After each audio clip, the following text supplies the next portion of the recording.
GSLV mark 1 మరియు mark 2 తర్వాత మనం చెప్పుకోవాల్సినటువంటిదిగా జిఎస్ఎల్వి మార్క్ 3 లేదా దీన్నే మనము లాంచ్ వెహికల్ మార్క్ 3గా చెప్పుకుంటాం. సో ఇన్ షార్ట్గా దీన్ని మనము LVM3 అనేటటువంటి పేరుతోటి వ్యవహరిస్తూ ఉంటాం. ఇక జిఎస్ఎల్వి మార్క్ 1 మార్క్ 2ల కంటే మించినటువంటి సామర్థ్యం ఉన్నటువంటి కారణంగా LVM3ని స్పెషల్గా డిజైన్ చేసుకుంటున్నటువంటి ఇస్రో సో దీనికి సంబంధించినటువంటి కార్యక్రమాలను కొంత ప్రతిష్టాత్మకంగా చేపట్టినట్లుగా మనకు తెలుస్తూ ఉంది. అయితే దీని యొక్క ఎత్తు విషయానికి వచ్చేసరికల్లా జిఎస్ఎల్వి మార్క్ 2 వాహక నౌకకు వచ్చేసరికల్లా 51 మీటర్ల ఎత్తున్నట్లుగా, మార్క్ 1 విషయానికి వచ్చేసరికల్లా 49 మీటర్ల ఎత్తుండగా ఇది కేవలం 44 మీటర్ల ఎత్తు, ఇంకా చెప్పాలంటే దానికంటే తక్కువనే 43 మీటర్ల ఎత్తు మాత్రమే ఉండేటటువంటి అవకాశం ఉంది. మరి వాటికంటే శక్తివంతమైనటువంటి వాహక నౌక ఎందుకు అమాంతం బరువు తగ్గింది అంటే ఇక్కడ కోర్ ఇంజిన్ విషయానికి వచ్చేసరికల్లా మనకిది L110 అనేటటువంటి కోర్ ఇంజిన్ కనిపిస్తుంది.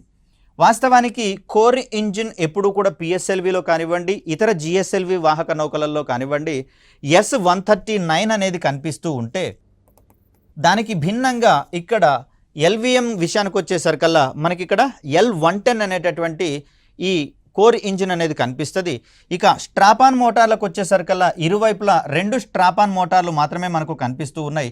వీటిని మనము S200 స్ట్రాపాన్ మోటార్లుగా మనం చెప్తాం. అంటే ఒక్కొక్క స్ట్రాపాన్ మోటార్ 200 టన్నుల బరువైనటువంటి ప్రొపెల్లెంట్స్ని వాడేటటువంటి ప్రయత్నం చేస్తుంది. ఇక్కడ మొదటి దశలో ఉన్నటువంటి లిక్విడ్ ఇంజిన్ అనేది 110 టన్నుల ఇంధనాన్ని వాడుకునేటటువంటి ప్రయత్నం చేస్తుంది. కోర్ ఇంజిన్గా ఎప్పుడు మనం ద్రవ ఇంధనాన్ని వాడలేదు, ద్రవ ఇంజిన్లను వాడలేదు. ఎప్పుడు కూడా మనము ఘన ఇంధనాన్ని వాడుకునేటటువంటి ఇంజిన్లను వాడుకోవడం జరిగింది. కానీ జిఎస్ఎల్వి మార్క్ 3 విషయానికి వచ్చేసరికి కొన్ని ఆల్టర్నేట్స్ అనేవి జరుగుతూ ఉన్నాయి.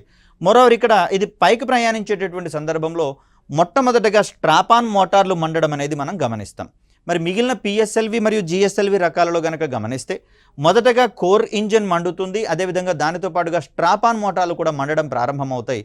సో ఇక్కడ మాత్రం మనకు మొదట స్ట్రాపాన్ మోటార్లు మండిన తర్వాత కోర్ ఇంజిన్ని మండించడం అనేది స్టార్ట్ చేస్తాం. ఇంకొక ముఖ్య విషయం ఏంటంటే మిగిలిన వాహక నౌకలలో మొదటి దశలో ఉన్నటువంటి ఈ S139 అనేటటువంటి కోర్ ఇంజిన్ కావచ్చు, దాని స్ట్రాపాన్ మోటార్లు కావచ్చు, వీటిలలో ఇంధనం అయిపోయిన తర్వాత మొదటి దశ అనేది వాహక నౌక నుంచి విడిపోవడం అనేది జరుగుతుంది. మరి ఇలాంటి నిర్మాణాన్ని మనము ఫేజ్డ్ బర్నింగ్ అనేటటువంటి పేరుతోటి చెప్తాం. దానికి భిన్నంగా ఇక్కడ కోర్ ఇంజిన్ అనేది స్ట్రాపాన్ మోటార్లు మండిన తర్వాత కొద్దిసేపటికి ఇది మండడం అనేది స్టార్ట్ అవుతుంది. కాబట్టి ఇక్కడ మొదటి దశ పూర్తి కావడానికి ముందరే రెండవ దశ కూడా మండుతుంది. కాబట్టి దీనిని మనము ఇక్కడ సైమల్టేనియస్ బర్నింగ్ అనేటటువంటి ప్రాసెస్లో భాగంగా చెప్తాం.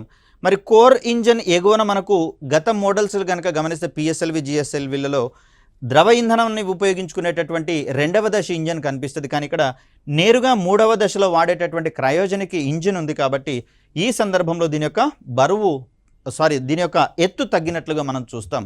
మిగిలిన వాటన్నిటితో పోలిస్తే అత్యధిక బరువు ఉన్నటువంటి వాహక నౌకగా మనకు LVM3 అనేది కనిపిస్తుంది.